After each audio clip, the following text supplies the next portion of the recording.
Hi, Professor Connor. I'm recording this one for our informative speech, and I'm going to tell you about Alzheimer's. I've been in the healthcare industry for the last 7 years. I've worked in long-term care facilities and I've worked in hospitals, so I'm very familiar with Alzheimer's dementia patients. And they could be the meanest patients or they could be the sweetest patients. But I just wanted to give you a little background of the disease, just show you the stages and give you just a little insight about it because it's a very highly diagnosed disease, but it's rarely talked about in depth, like such as with HIV, AIDS, heart disease, or cancer. Alzheimer's disease is an irreversible disease. It is a progressive brain disease that slowly destroys memory and your thinking skills, and eventually you won't be able to carry out your most simple tasks that you do every day. It's in most people that are 60 and over. It's the most common cause of dementia. Excuse me. And dementia is the loss of cognitive functioning, thinking, remembering, and reasoning, and also behavioral abilities as well. Um, Nobody really knows how the Alzheimer disease process begins, but it seems likely that it's the damage to the brain that starts a decade or more before the problems are evident.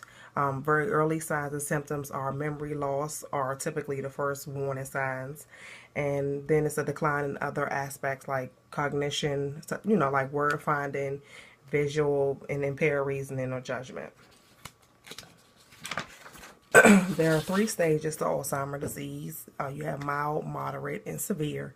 With the mild, that's when the memory loss worsens, and then it's a change in the cognitive abilities are more obvious, such as like getting lost, trouble handling money, paying your bills on time, repeating questions, that type of thing. Then you have the moderate Alzheimer's disease, and in this stage, damage occurs in the areas of the brain that control your language, your reasoning, sensory processing, and conscious thought. And then also, the memory loss and confusion get worse at this stage. And that's when you also find it hard to recognize your family and friends that you've known forever. And on the final stage is the severe Alzheimer's. And this occurs when the plaque and tangles have spread throughout the whole brain and the brain tissue has shrunk significantly.